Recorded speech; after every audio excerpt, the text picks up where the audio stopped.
Hello and welcome to this research webinar titled Components of a Strong Cybersecurity Program, a closer look at endpoint security best practices, presented by Healthcare Informatics. My name is Heather Landy, Associate Editor of Healthcare Informatics. Today's program is sponsored by Quest Software. Thank you to our audience and to our sponsor for giving us your time and attention today. Before we get started, we have a few housekeeping details. To submit a question, please use the Q&A area below the slides at any time. You do not have to wait until the end of the program. For technical issues, please click the Test Your Connection button below the video window to chat with support. And finally, to download a copy of today's slides, please click the link in the Resources tab to the right of your presentation window. Finally, join our webinar conversation on Twitter. You can tweet using the hashtag #HITLiveWebinar. At this time, I would like to introduce the speakers for today's program. Michael Archuleta is the Chief Information Officer with Mount San Rafael Hospital. Hello, thank you very much. My name is Michael Archuleta. I'm the CIO for Mount San Rafael Hospital. Really looking at this amazing digital transformation and what we're basically seeing in healthcare, really a big advocate for digital transformation, digital collaboration, and really working together to make a difference in the healthcare IT sector. Thank you. Michael is joined by Gabriel Gracia, Security and Infrastructure Manager at University of California, Irvine. Hi, everybody. This is Gabe Gracia. I've been with the university system for over 22 years. Over my lifetime, I've held multiple positions, starting from service desk to my current role as an information security manager. I oversee day-to-day security, firewalls, audits, the entire gambit of security for the University Healthcare.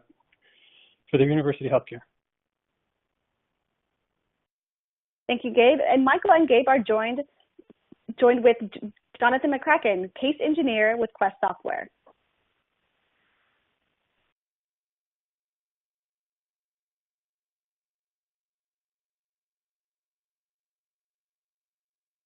To learn more about each speaker, please click the speaker bio boxes on the bottom of your screen.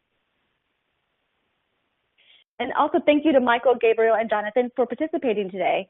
I'm very much looking forward to speaking with you about endpoint security strategies. And with that, we'll get started. Michael, what do you see as some of the biggest challenges with endpoint security, and what can be done from an organizational perspective to get some quick wins around those challenges? Absolutely. So thank you again, ladies and gentlemen, for definitely joining us on this webinar. And I think this is a really critical element here. Two things that I basically see right now is insufficient automation and really poor security culture. I'm the kind of individual that always basically focuses on culture, because when you look at digital transformation, when you look at the digital age of healthcare, this is a culture that's basically changing.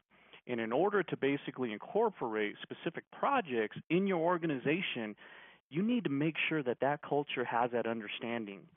And I don't know if you know this, but only 1/3 of businesses have full visibility into their IT environment, and only 80% of the organizations have patch management policies in place. And I think endpoint security management demands really enhanced automation and machine learning tools. You figure with, clearing out security alerts being one case use, what we've been able to basically incorporate here into this organization is a utilization and predictive analytics. We wanted to basically prevent an attack before it actually happens, looking at all the different abnormalities that are happening within our network, so then we could basically reduce any of the alert notifications coming from our SOC from a high, medium, and low risk, which is an extremely critical element. And then moving on to poor security culture. I mean, ladies and gentlemen, when we look at an actual national poll, and we basically have seen that 43% of individuals nationwide still don't even know what ransomware is. You incorporate that into organizations, and we have a problem there. And that problem is definitely a lack of user security awareness. And lacking the budget for the right endpoint security product is an extreme issue. Because when you're trying to fund an overall product and you're trying to explain to an overall executive team and board of directors, and they have no understanding of what cybersecurity basically is and the importance of cybersecurity, how do you expect to fund that specific project and make sure that you are providing the best security for your organizations to keep your users and the patients safe? And what I like to say too, guys, is sometimes we come into these technology discussions, and we're all technologists here on this actual panel. But what I see a lot is people always say, well, let's put technology, process, and people. Let's incorporate technology. No, we need to change that specific element. We need to put people, process, then technology. That is basically the number one specific process on how things should basically happen.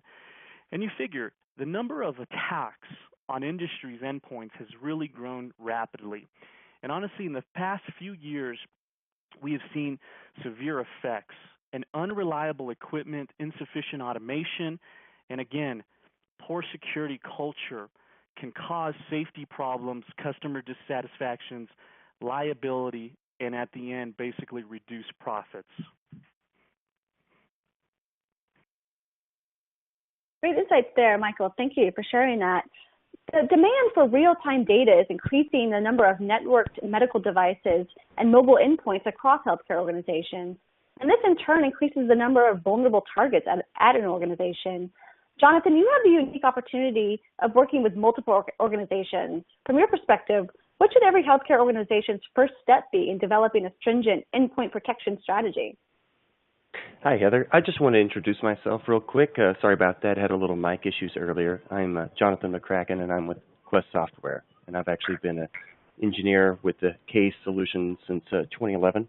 And like you said, there's an increased number of devices and mobile endpoints. And so the problem is the target of trying to find security compliance is always moving and changing. And so these are the tasks that people like Michael and Gabriel are actually put up against to try to figure out, first of all, what is security awareness? Just like Michael touched on earlier, each organization really needs to define for themselves, okay, what is security and compliance? How do we achieve it? A lot of times, what people need to do is find out what they actually have out there. Most people, depending historically on what solutions they have in place today, don't really know real time what they have currently, devices that their users are using day to day, and the status of that device in real time. And so real time is probably the first thing that people need to attack when it comes to that. And then, of course, that leads into patching compliance and user management as well. But I think the first step would definitely be inventory, finding out what you have, who has it, and what's the current status of that device. And Michael and Gabe, do either of you have anything to add to that from the provider perspective? You know, this is Michael Archuleta. So on the provider perspective, what I like to add is 83%, because we know the medical device industry is basically mandated by the FDA. 83% of medical device organizations have admitted that they have a cybersecurity issue. If you look at medical devices, even like the pacemaker alone, there has been a report of 8,000 security flaws associated with the pacemaker software. We know the industry has a problem. As organizations, we definitely need to be a voice for what we're trying to create. I mean, it's kind of insane sometimes when we see these medical device companies coming in, they're having the latest and greatest tools, the latest and greatest medical device, but then they're building their overall platform on a Windows XP OS. I mean, just as the group has stated, is we really need to be an advocate, push towards making a difference on what is coming into our environment and having a visibility of what do we have as medical devices coming into our actual network, and looking and kind of determining it, because at times I think the medical device strategies in healthcare organizations have really not been fully flourished, because organizations don't even know what they have on their network. I mean, I've seen an overall assessment where there was tons of Windows XP based medical devices on the network that were a high security risk. And then at the end of the day, we ask ourselves, can the heart be hacked? And yes, it can be. It is a specific medical device that connects to the overall network, and we know there is security flaws associated with it. And as I stated, the FDA mandating these companies have admitted there is a cybersecurity issue. So we really need to incorporate better Hawkeye visibilities within our network. And I would agree with all of those statements. I mean, it's a little disheartening to pay $500,000 for an MRI scanner, only for it to come with Windows XP and I have to isolate it. It's ridiculous. Those are all great points. Thank you. Now, Gabriel, what are the most critical elements to a well-balanced security environment? What stakeholders are involved in creating your endpoint strategy? So from my perspective, meeting regulatory compliance and having the ability to provide an endpoint that is usable and it's quick for a user. At the medical center, we took a hard look at our endpoints about 15 years ago, and we completely deconstructed them. We tore down and itemized, cataloged every single application, worked with every vendor, brought the entire technology team into one space so that we could have a free-flowing conversation around, how do we protect the endpoint, how do we keep monitoring it, and how we provide the best experience for our customers.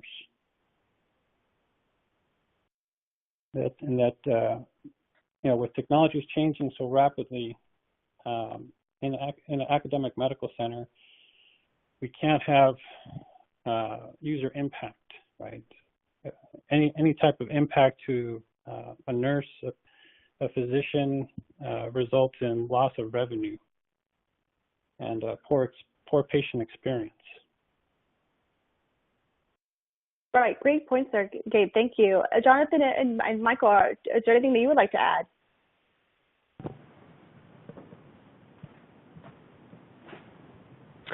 Yes, I'd actually like to add something onto that. So like Gabriel was saying, the user experience is one of the big top priorities, just because, especially with the nature of the subjects we're dealing with in the hospital organization, you can't really have downtime because it's not just loss of revenue, the user experience and of course the customer themselves, the patients, will be drastically affected. And so really it's our job to not just find out how we can resolve the issue, but how do you make a work balance between implementing these new technologies that are changing every day, month to month, year to year, with new challenges, and keep the balance of everyone working their day-to-day operations. And so that's kind of what we do. We work in unison together as a vendor on my side, obviously, and Gabriel, as a user side of my types of technologies to kind of accomplish those two goals.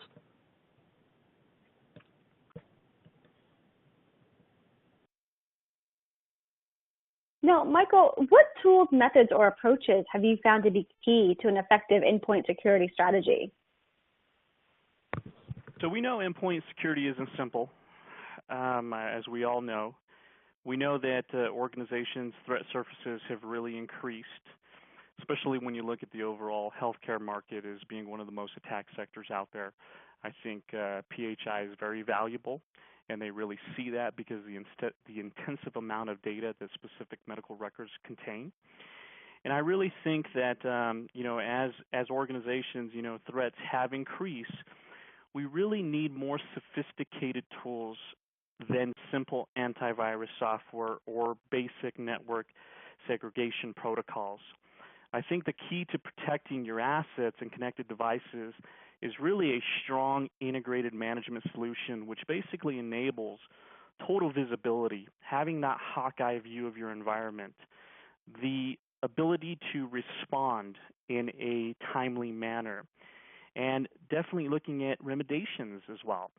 I mean, I saw a national poll, and I'm always about numbers. As you know, I have an MBA, but I saw a very alarming national poll that basically stated 39%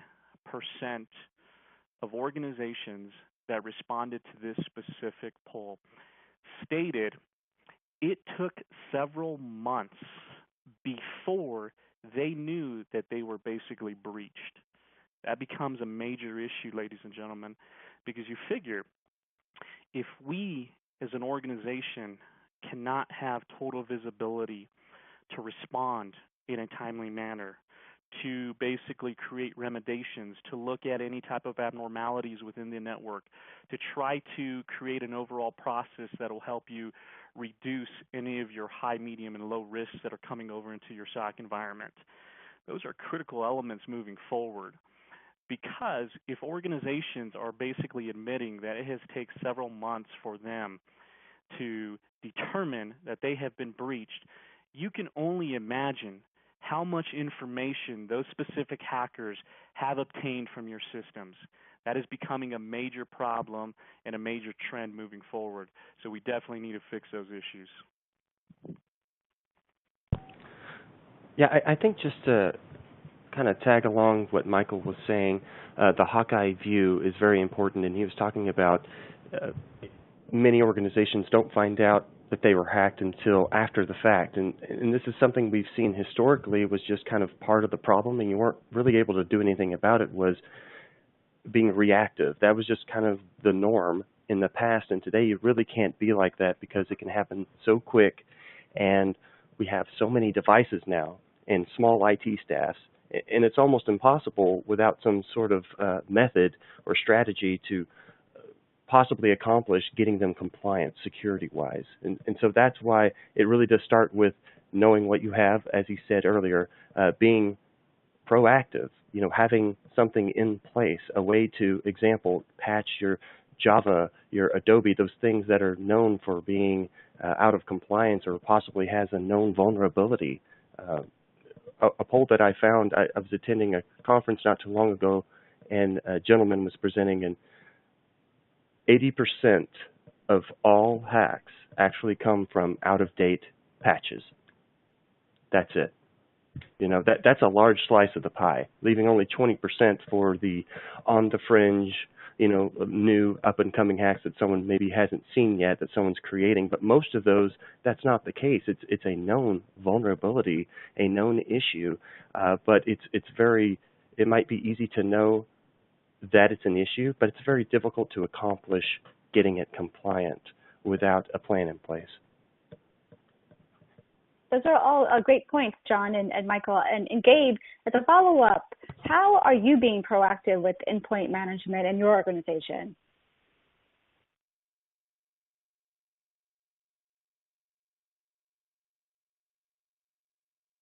So, sorry. So as part of our monthly 30-day cycle, we take every single endpoint type and we review them across all teams. So we look at infections, we look at help desk support calls, and we take all that information, and then we start coming up with ideas of how to make the endpoint better. What do we need to secure? What do we need to lock out? What type of behaviors we can stop? Do we need to educate our people? So it is a constant battle, right, to keep evolving the endpoint. At no point is any endpoint static, right? It's constantly changing. Right. I would imagine that it is a constant battle, as you say. Working with vendors is required in most organizations to have a successful endpoint security program. So, Gabe, what's critical to the success of your vendor relationships? What do you look for in a vendor? So we look for partnerships. as I said, we do those monthly reviews of all of our endpoints. I meet personally with every single vendor that we have on a quarterly basis. And we go through and we discuss our current challenges and how they can help us meet those challenges. What I shy away from is vendors that are only looking for a paycheck. They only come around once a year. They don't take my calls. I'm sure none of you have any of those. But yeah, more of a bi-directional communication, right?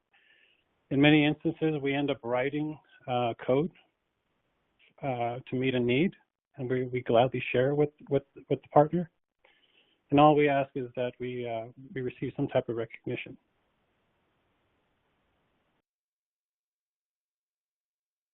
Great points. Michael, is there anything you'd like to add, or Jonathan, could you perhaps give the vendor perspective? You know, I really love how Gabe explained that, because that's really my overall vision as well. I think when I tell an individual I am not looking for a vendor, I'm looking for a business partner. I'm looking for an individual that basically states my success is your success and your success is ours. As Gabriel stated, I don't want a specific vendor that's going to come out, sell me the world, and then a year later want me to basically renew their overall contract. Those are individuals that I have taken out of this organization completely. And I think having good established reviews on your overall business partners is such a critical element for organizational success. Yes, I agree with both of them. In fact, it's pretty frequent that I visit a lot of my partners and, of course, MSP partners who are servicing, numerous customers using our solutions, and frequently we will meet with their end user that they're servicing, and I'll meet with the partner, and we all will, come together, go out, have a drink, and talk about, how's it going thus far? What are some of the changes you'd like to make? What do you guys see in the future? What are going to be the challenges that we may not have today? And that's where I learned most of my information, honestly, ever since I became a sales engineer, is working with my partners and my customers, because they're the ones that are giving me the real insight of what's happening in the front line when it comes to issues they're coming across. I literally just came back from a trip last week where a customer that will not be named had a ransomware attack, right? And we've heard this story time and time again, but this was just happened, and of course it was just an out-of-date file that someone got into and they weren't patched, and immediately we were talking, of course, patching and how we could get around that and use our solutions, but it never surprises me what I'm going to learn, and sometimes more than I teach my customers by just collaborating. These are all some really great insights. And just as a follow-up for Michael and Gabe, there are so many cybersecurity technology vendors out there. How do you kind of go about, going through all of them and vetting them and finding the ones that will be good business partners? I really think, this is Michael Archuleta, what we have focused on is a lot of governance, an overall IT steering committee that looks at the top 3 business partners trying to basically create an overall or implement a specific technology in our environment to help with what we're basically faced with during that time frame. I think looking at that and looking at the situation background, doing an acknowledgement and doing a full recommendation to the committee and to the board of directors, I think, is extremely critical. I think having that open transparency of communication is very important as the whole organization, because when you're, as I stated, when you're basically trying to sell an overall project to the organization, they have to have understanding on why you're doing this, why are you selecting this specific business partner, and is this business partner going to meet all the specific objectives that you have requested.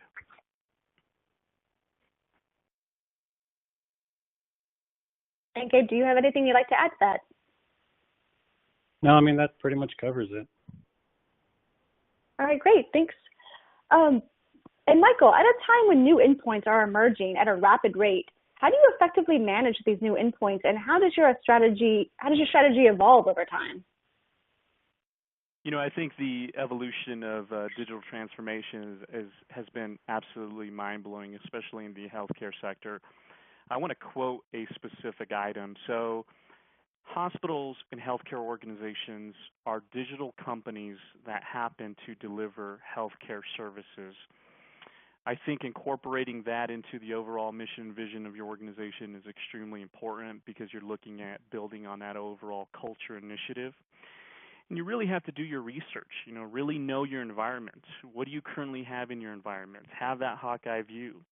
You know, validate that the endpoint management solution provides accurate and real-time endpoint data and reports. We basically look at what I like to call a ROF, R-O-F, which basically stands for reputation, operational, and financial. You know, what are the overall financial and reputational and operational effects that can happen if we're not focusing on this specific strategy? You know, when I speak to the overall operationals teams, and this is the effect this can happen if there is a breach in this organization. This is what can happen with system downtime. This is what can happen on a financial standpoint. I mean, reevaluating that and creating a good storyline of understanding is extremely, extremely critical. And then really make sure the endpoint management solution enforces regulatory and corporate compliance policies on all endpoints constantly to, you know, avoid unintended drifts and introductions of new vulnerabilities. And really, finally, I think is check to see what other applications integrate with the endpoint management solution. I mean, in healthcare at times, we are behind the curves of many other sectors when it comes to technology initiatives. We have a lot of legacy in our environment, a lot of legacy devices, legacy applications, etc.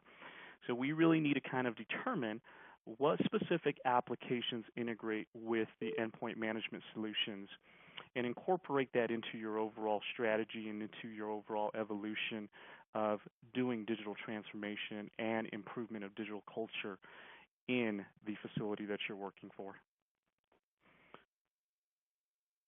Thank you, Michael. Now, Gabe, kind of following up on that and this topic of evolving endpoint strategies, you know, your organization encompasses both clinical and research areas.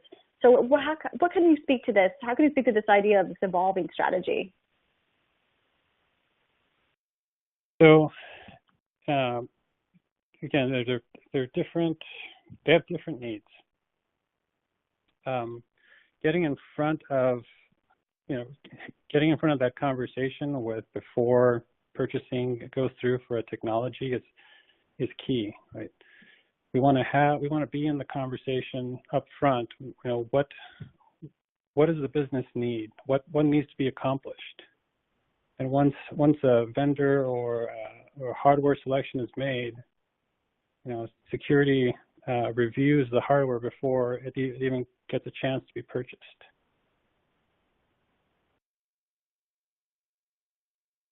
Okay, great. Thanks. Great insights there. Now, at the end of the day, and this kind of touches on some points that you've made earlier, but at the end of the day, IT security should not get in the way of end users getting their work done. Patient care obviously needs to be the key priority for both clinician workflow and IT security. So, Gabe, how do you ensure that the endpoint strategy supports the organization to meet evolving patient needs and market demands? So, my CISO and I both sit on many governance boards. So we're constantly in conversations with the enterprise. You know, what's working, what isn't working. We're telling them about new technologies. We designate around 400 endpoints to be prototypes in the environment for everyone to try, give feedback on. At the end of the day, right, my job is complete when that physician clinician doesn't notice me from a security perspective. And I'm not wasting their time with 5-minute logons and having them to having them to log in repeatedly to different things, having to click through banners, warnings. Every click, every second of the day that they have to spend on security is time away from a patient, time away from their research. So, I mean, we measure productivity. I mean, we measure effectiveness of the security program by how much time we can save an individual while still meeting the regulatory compliance needs. Okay, great points. Thanks for sharing. And Michael and John, is there anything you'd like to add on this topic of, how do you balance good security with end users' productivity? I think one of the first things you have to do to find out what the balance is. So what does that mean to have a balance? And that answer is always different from every customer that I talk to, and usually not until I sit down and they walk me through day to day what they deal with. What are the pain points, right? What are the top ones? And then what are the small ones? And then we kind of come together and we kind of vote. And I believe Gabriel touched on this earlier about how his organization actually comes up with a strategy. I use the same techniques when coming up with, well, how do I balance end users being affected but getting compliance needs done so I don't get pinged for an audit that might be coming up. And it's usually a major collaboration from the internal team, which is usually handled outside of my scope. Usually that's something probably Gabriel would be doing on his own time, right, meeting with his internal. And then, of course, me translating what my solution can accomplish to Gabe, and then meeting with the internal team and explain, this is how we can implement and have a success at the end of the day. And usually once we've kind of come to an agreement and are on the same page, it makes the implementation go much smoother, and everyone knows what we are, what we are not, right? When we sell these solutions, I don't want to be one of those where, hey, I thought it was going to work like this. Why did you sell me this? This is no good. We like to be as upfront as possible of what we can do, of what we do not do, so they have an understanding of what they can really accomplish with us.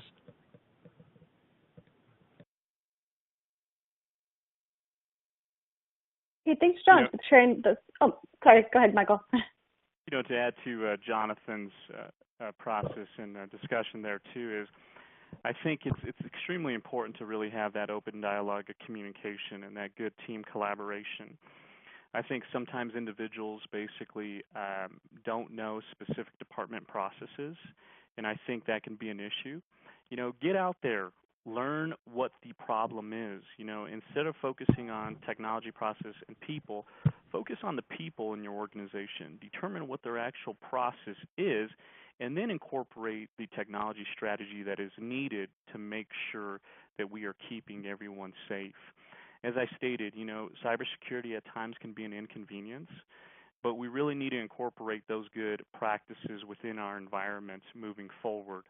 Try to improve on that culture initiative and really try to make sure that as an organization, everyone has that open communication and that good transparency of knowing what we're planning on doing and basically explaining to the group of individuals why we are doing this. Because at times, we forget basic elements, and those basic elements could be proper communication to the proper individuals within your organizations.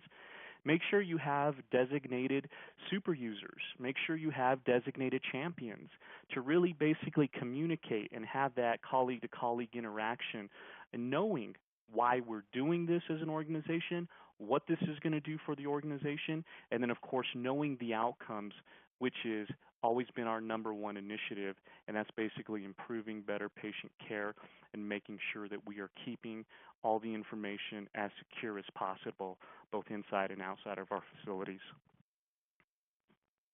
Right. Those are great points. There's been a lot of studies that show that internal end users are often kind of the quote-unquote weakest link when it comes to cybersecurity. So obviously, communication and awareness are very important within healthcare organizations. Now, Jonathan, obviously cybersecurity is a very serious issue, and sometimes, like you've all mentioned, it's sometimes seen as a nuisance. But, from your perspective, what's the most exciting thing for you about endpoint security? That's a great question. And first of all, I'd like to start with, I love technology. It's not for everyone. I happen to be one of those, and I'm sure Gabe and Michael are very similar to me in that sense. And You know, it's not a negative thing. It gets me excited to think about the challenge that a company's facing. Now, obviously, I get to sit on the nicer end of the spectrum, right? I don't have the responsibility that Gabriel does, and so I always try to keep that in the forethought of my mind as I approach these things. You know, I try to take them as serious as possible, but you know, I love hearing the weaknesses that people have or where they think they can do better, and then I like to try to think of, well, does that match our product set? Is there anything that I can give to them that's actually going to be beneficial? And finding out what those answers are, it's always my favorite part, just the discovery of qualifying someone for whether or not they're a great fit. And then if they are, how to get it accomplished. That's even more interesting to me, you know, getting users, for example, locked down.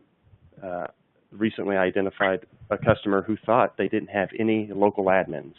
That they had done a clean sweep a couple of years before, locked it all down, and then it turns out that there were some other devices coming into the network, and they had local admin, and then they were given access to other tools that they shouldn't have, and they weren't able to be restricted, and they didn't even know until I came in because they just didn't have anything in place to really identify easily about those types of rights. And so I think that's the biggest excitement for me is I never know what to expect. It's always unique and different every single time, and so I really like that about technology in general. Okay, thanks for sharing that. That's very interesting. Now, Gabe or Michael, what do you see as some exciting either trends or developments with regard to endpoint security strategy? So I'm very excited about artificial intelligence on endpoints. You know, having machine learning learn how an individual uses a workstation to be able to better determine, you know, if it's been compromised. I love technology. I've always had a passion for it. Yeah, I think that's it. Thank you, Gabe. And Michael, is there anything that you would like to add? You know, some of the biggest opportunities that I really see as well in the overall sector, and it's been very impressive, just kind of going off of Gabriel, is, you know, artificial intelligence, machine learning, you know, utilizing analytics and data to basically create good value. Looking at predictive analytics to look at abnormalities within the environment and have a good machine learning application engine that basically will allow you to be successful. And I think one of our critical elements of what we were trying to prove was we were trying to basically predict an attack before it happens. I mean, we know that you know, hackers are constantly creating specific malicious code out there, different techniques. I mean, from, you know, software to penetrating of systems, and of course, really big of social engineering. These are different things that are basically happening in the environment. But I really think, though, too, is I've seen a really good increase of how we are moving with this industry in healthcare, digitalization transformation, better culture initiatives, and better understandings. It was extremely impressive when we created our overall Clickers Anonymous program here at our facility. And the reason why we basically created that program was because we wanted to determine how many individuals were basically considered clickers. And you figure with culture not having a good understanding of what cybersecurity is, and looking at last year's data, that 91% of all ransomware attacks focus on the healthcare industry were sent through a phishing email, and those phishing emails are basically being targeted towards your employees. And starting to see a culture of understanding, have you heard about that new cybersecurity threat? You know, I read up on this. I mean, it's been extremely impressive to see a actual, especially on departmental management meetings, just to see some good intakes and look at how our help desk has really improved on aspects of communications towards end users. Hey, this email looks fishy. I'm basically sending it over for verification. I mean, there's been a good collaboration and a good understanding, and I think technology, I am a technologist, I love technology. It's been impressive of some of the initiatives that we've been able to basically put in place, and seeing how artificial intelligence and really utilizing data to create value has been extremely critical. But I think that people aspect and that understanding of they are living in the digital age of healthcare, I need to get on board. I need to at least learn the fundamentals in incorporating general security best practices is extremely important. And those are definitely some of the biggest things I see as some good opportunities to really improve on endpoint security and into the future. All right, great points. The use of technology in the cybersecurity space is obviously very promising, and this is kind of a good segue into the next question. But for you, Michael, and obviously Gabe and Jonathan, you can chime in as well. But what do you see as the biggest opportunities to improve your endpoint security strategy? Yeah, absolutely. So some of the biggest opportunities that I am basically seeing is, as organizations, we need to do the fundamentals well. As I stated, we need to make sure we are incorporating general security best practices. That really means applying the tried and true principles and determining that overall Hawkeye view of knowing your endpoint. Because as I always state, you cannot protect what you don't know about your actual environment. And what we've discussed with AI, machine learning, predictive analytics, is really looking at deploying advanced and automated endpoint protection. As we know that, typical, traditional antivirus really remains important, but it cannot be counted on to defend endpoints. And we really must go beyond and turn into really an integrated endpoint security solution that really covers the full threat spectrum within your organizations.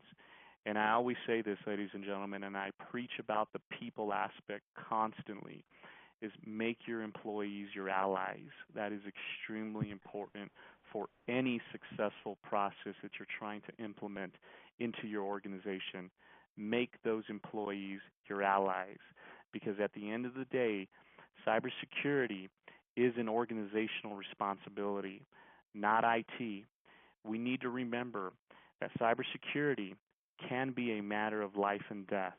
So we need to focus on the people and focus on the cybersecurity strategy that we're trying to basically implement.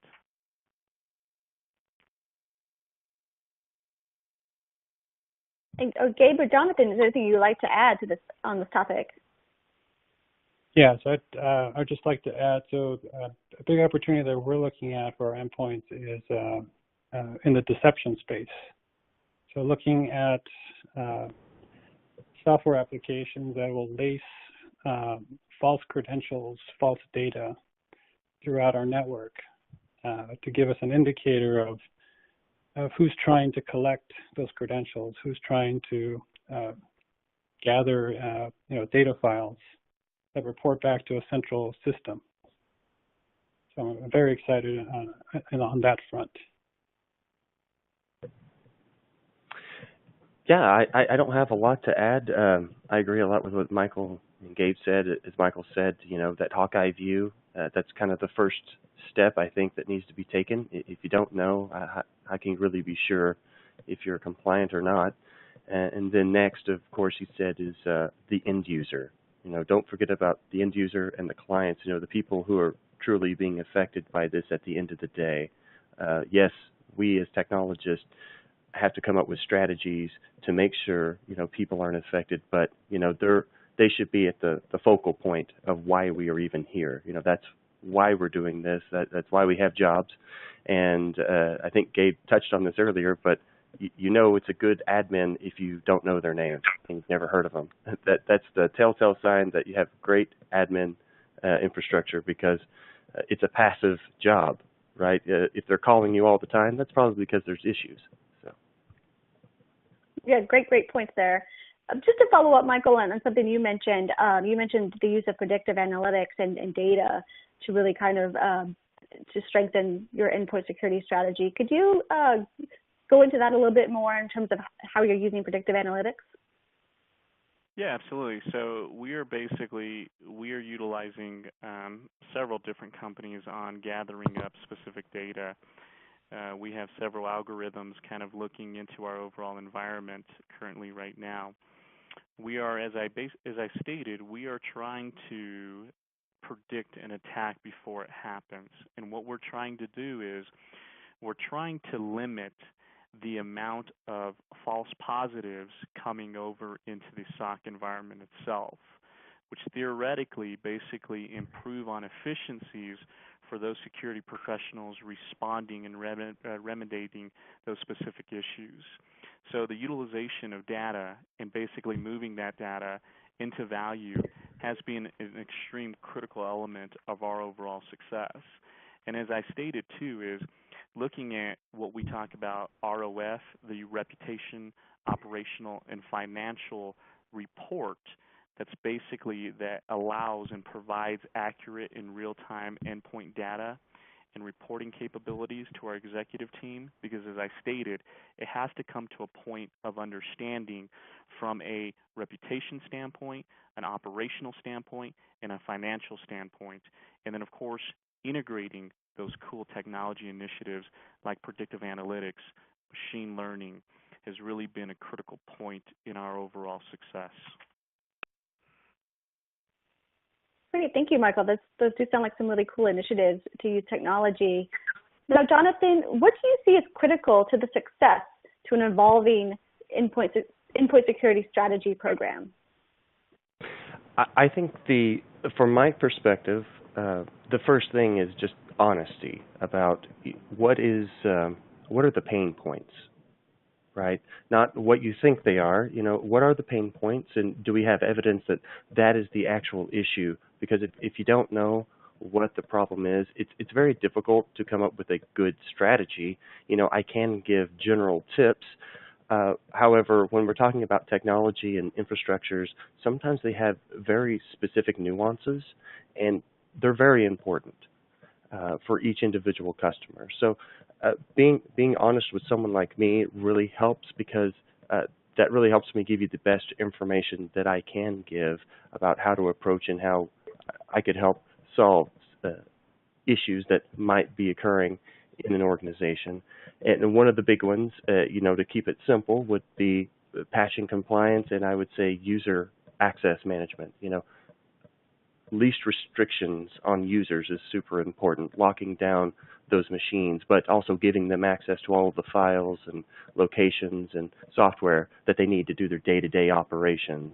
It's a combination of all of these things in unison, and it's very rare that there's any one answer, right? One thing that could give you a great strategy for security. It's a lot of cohesive ideas together, and that starts with the end user all the way up to the IT admin. Okay, great. Thank you, John. And Michael or Gabe, is there anything else that you would like to add with regards to what's critical to an evolving strategy? I would agree that being honest is a key point, right? So taking a hard look at your environment, having those tough conversations with leadership, making sure they understand where we're at currently, not really assigning, faults, but taking steps to, to better the environment, to make it more secure. To add to that as well is, we all know honesty is definitely the key to good integrity, good character, etc. At times, as I always say, is we need to get away from our desk environment, and we need to look at what the actual processes are. Because sometimes the actual end user, your employees, are doing something that might be improper or not compliant of your overall security posture. I think just making sure that you're developing a good culture and a good relationship with specific departmental keys to kind of determine what is happening. Why are we not basically doing this properly? Why are we sharing username and passwords? Because of course, as technologists and as security professionals, we would definitely be going into an overall chaos saying, well, we need to do this. This is an issue. This is a violation of policy. But ask ourselves, why are you doing that? what specific process why are you running with that process, utilizing this? You have to learn from those specific departmental environments. And I always say is get away from that desk, do overall departmental rounds, look at your organization, sit on those committees where you have good direction with departmental leaders within the organization, and have that good collaboration and that good transparency of communication on basically some of the issues that you're faced with, some of the problems you bring to the table. Because I always say is we must leave our egos at the door, and we basically all need to come together in a collaboration standpoint to really make a difference in healthcare IT. And at times, IT definitely lives in an actual silo. Get out of those silos, definitely move the actual industry forward and together, and definitely make a difference with your overall cybersecurity strategy. Great. These are all really great insights. Now, before we move on to the audience Q&A, Jonathan, are there some thoughts you'd like to share with us with regard to unified endpoint management? Yes. So with the slide we're looking at right now, as you know, I'm with Quest Software, and unified endpoint management, it's kind of a new buzzword that's been going around, right? And what does that really mean? What it means is we've reached a point in time where, admins are faced with the convergence of, desktops, the historical things that they used to manage, but now you've got phones, and now you've got user rights access, and the rolling out of images to these devices are all under the plate and required by admins to undertake. And so these are some of the solutions that help them, and they're separated by 5 different solutions that you can see here. And I won't go through point and read everything out for you, but essentially the systems management appliance, that's kind of the one that gives you that Hawkeye view that Michael was talking about, that people really need to think about as their first step towards security. That gives you that Hawkeye view of your endpoints and knowing what's out there and what the status is, and can accomplish patching for you. And then, of course, below that, the systems deployment appliance in the bottom left, that's more about rolling out images. Maybe you have an affected machine already and it's not worth troubleshooting. You could just roll out the image. And on the right side, this is where I was speaking about earlier. There's 2 sides of this coin. There's the endpoint itself, the device, but there's also the user aspect. And I believe Gabe was talking about, making sure there's a balance between the end user and how they're being affected day to day. We don't want downtime, especially when we're talking about a healthcare industry, because that's loss of revenue. That's a bad sat on a customer satisfaction, which we don't want to have. So these types of solutions on the right side, Desktop Authority and Privilege Manager, those ensure that the end users get access that they need, but really they're locked down. No one's going to have local admin unless they need to. And so you can give them all just user rights, but know where they are accessing, what software they're launching, and give them the proper access so everyone can get their jobs done. But you can also meet those compliance standards, which is always an evolving target, like we've kind of stated multiple times today. All right, thank you, Michael, Gabe, and Jonathan, for a very informative discussion. We've already had some questions come in from the audience. However, we would also like to remind you to use the Q&A area below the slides to submit a question at any time. One question that we have from the audience was regards ransomware. Have organizations developed a documented response plan to a ransomware event that involves not first calling their preferred vendor? And I think that's open to anyone there on the panel. So at UCI, we have created a ransomware event document, right? So the plans start off with, of course, the user or our internal systems detecting it. We move on to isolation. We move on to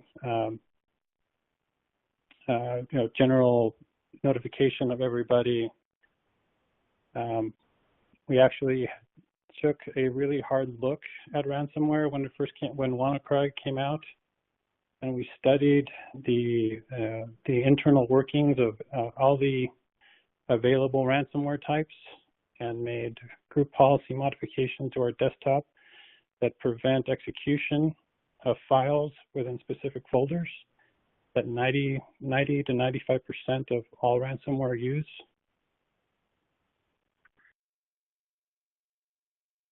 Okay, great. Thank you. Michael or John, is there anything that you would like to add on this topic? You know, to kind of follow up on Gabriel's response, we've also have incorporated some good ransomware event documentation processes. Within our actual environment, everyone in hospital organizations knows what a HERT is, a hospital emergency response team.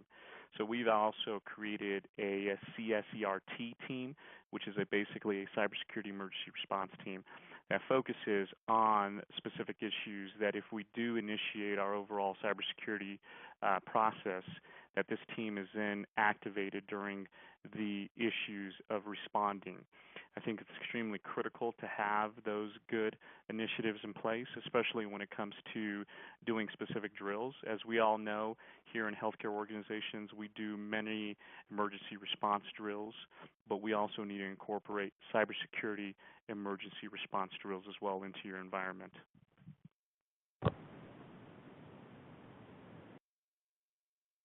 Yeah, I think those are great answers, and I didn't have anything to add to that. Okay, great. Thank you. Moving on to the next question. This really touches on something that we've discussed during the panel discussion, but how important is education and awareness to your end users? And I would add to that, how do you decide where to put your focus with regards to technology versus end users and user behavior? You know, I could definitely answer this, Michael Archuleta. So people, process, and technology, I basically spoke about it, during this whole session. It is extremely, extremely important to incorporate the people aspect and understanding of what cybersecurity is. If you looked at the actual polls, 91% of all ransomware attacks came through a phishing email targeting the employees. And of course, humans. We have that human element. We're very curious individuals. We're very urgent. I mean, we work in healthcare, so we always have a sense of urgency. So these specific attackers are trying to create techniques to basically obtain access into your systems.